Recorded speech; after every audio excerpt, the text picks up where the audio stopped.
here today to talk about the Glock 29 pistol. It's Glock's 10mm subcompact.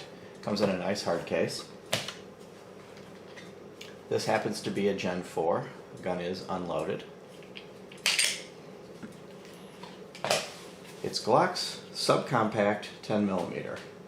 Very powerful handgun, yet compact and easy to carry.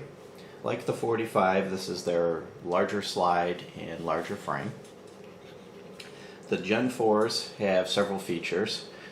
Rough texture finish, which almost little pyramids, make it very easy to grip, very easy to hold on to. It comes with replaceable back straps.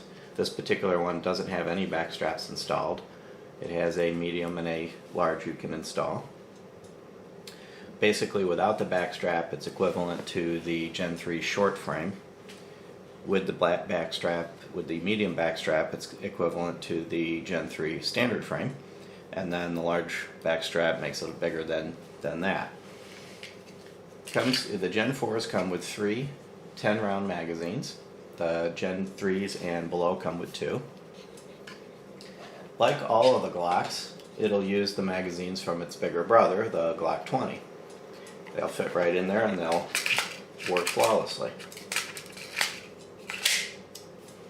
You do want, when you're shooting, to kind of try not to use your pinky to pull on the magazine. That can, on some occasions, it'll cause them to feed improperly.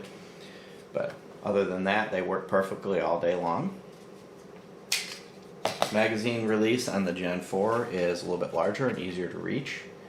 The slide release is a little bit elongated, but it sits flush and it has a little ridge that protects it from inadvertent catching on clothing or anything else as you're trying to draw it, as well as the takedown levers. They're recessed. They're easy to get to with your fingers, but they're recessed so they won't catch as you're drawing it. The subcompacts all have a beveled front, which makes it easy to slide into a holster. The slides are the standard Glock U-dot slides, very easy to acquire, very easy to see. These are not night sights, but they're very easy to see during the day. And like all Glocks, the slide has basically a shelf, and you can use that to catch on a belt or anything you wanted to rack the slide in an emergency. It's better to rack the slide by hand, but if you're forced to, you can hook it on a belt, a shoe, edge of a table. Takedown on the Glock 29 is the same as all Glocks, very easy to do. Confirm that the gun is empty, pull the trigger, and pull the slide back slightly. Now the easiest way to do this is just put your thumb here, wrap your hand around the slide, and just squeeze just a little bit. All you need to do is pull the slide back just that fraction. All you're doing is taking the tension off of this lever. You pull down on these with your hand, push the slide forward, and off it goes. Internally, on the slide of the Glock, you've got the dual recoil spring, which all of the Gen 4s have the dual recoil spring. The subcompacts have had the dual recoil spring in earlier generations. You simply pull the spring loose, grab the barrel, pull the barrel up and out. The rest of the slide right here is the, see if I can get it where you can see it, the safety plunger. This blocks the firing pin, so if the trigger's not pulled, you notice that the firing pin, even though I'm letting go of the firing pin, pulling back on the striker, I'm letting go of the firing pin, it won't protrude through the hole. But if I push down on that plunger, now the firing pin will protrude. That plunger is depressed as you're pulling the trigger by this protrusion right here on the trigger bar. As you pull the trigger, that will slide up and push that piston. Despite having no external safeties, no safety levers or anything else, the Glocks are extremely safe. They've been known to be dropped off buildings and not fire. Combination of the various safety features of the Glock means unless you pull the trigger, a Glock will not fire. If you pull the trigger, it fires every time. The interior construction is fairly simple. Trigger and sear mechanism is back here. The ejector, trigger bar, locking block. It has steel inserts for the slide guide front and rear. Other than that, it's very simple. This is as far as you have to take it down to clean it.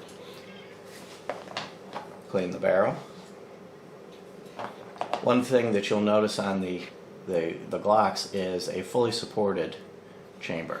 The feed ramp is got a strong block underneath it, and the chamber doesn't have any cutouts on either side of the feed ramp.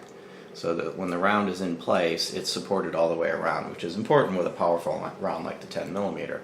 You don't want to have the case over expanding. The Glocks do a very good job of controlling it, and there's several ammo manufacturers, Underwood is one of them, that lists their more powerful ammo in a handful of guns that it's rated for, and the Glock happens to be one of them in every case. It's a small list of guns that their more powerful ammo is safe to use in. Reassembling the Glock is as easy as taking it apart. Take the barrel, slide it back up into the frame so it drops back in place. Take the recoil spring, and it locks into a little depression at the front right there, really easy to set in, and when you can feel that it's locked in place. Take the frame, line the slide up with the grooves, and pull back. So from the side,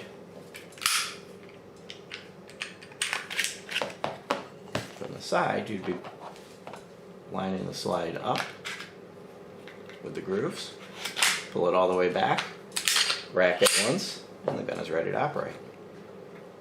At the range, despite the power of the 10mm cartridge, this gun is a pleasure to shoot. The recoil is very manageable, very easy recoil. It's a powerful cartridge, you know you fired something powerful, but it doesn't hurt you, it doesn't try to jump out of your hands. It's very easy to control despite its small size. You basically get a 2-finger grip on the gun, and it's extremely controllable.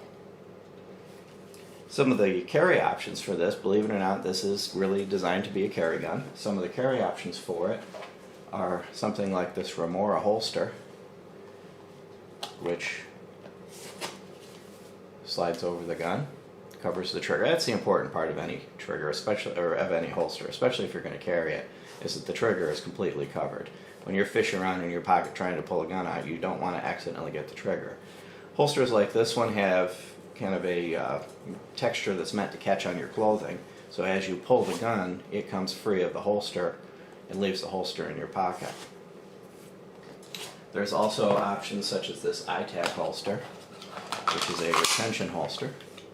These are now IWI holsters. ITAC has been taken over by IWI, so IWI makes this same holster. Some of the features of this that make it different than, like, say, the Blackhawk is the retention button. When you push the retention button, you'll notice that my finger is lined up over the slide. Some of the other holsters, like the Blackhawk, the release is down here, and if you get a little bit stressed and you push hard on it, when the gun finally does cut loose, that's where your finger goes. So this holster is a much better choice than, let's say, the Blackhawk, because in a stress situation, pushing hard on it, your finger's going to end up on the body of the gun rather than in the trigger housing. When you get the Glock, it comes in this nice hard case. All the Glocks come in the same case, regardless of which model it is. It snaps closed really well. It'll come with the instruction manual, a cleaning brush, and a cleaning rod.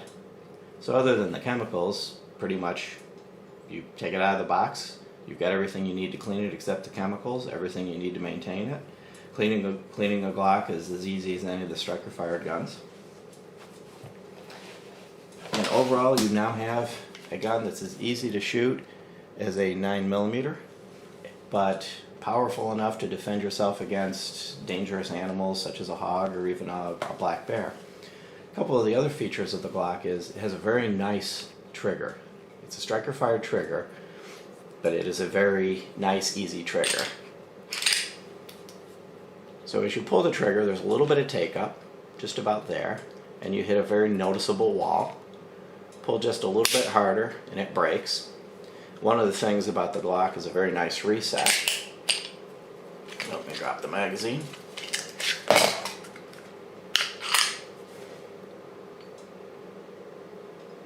Out. Very noticeable click, and it's also tactile, you can feel it. And fire. Out, click, fire. Now, one thing about the Glock is whether you're using the reset or whether you let the trigger all the way out, the trigger pull is identical every time. It's just basically a single action type trigger, so that the trigger pull stock is somewhere in the 5-pound territory. You can modify them like this one. It's got a 3.5-pound connector, which gives the trigger about a 4-pound range. But every single trigger pull, the actual amount of force it takes to break the sear is the same every time, whether it's cycled or not, or whether you're resetting it or not. Makes it very good for competition or for self-defense because it's very predictable. You know exactly when the gun is going to fire. Overall, it's a perfect choice. If you like our video, give us a thumbs up, share, favorite, and subscribe, please. Thank you.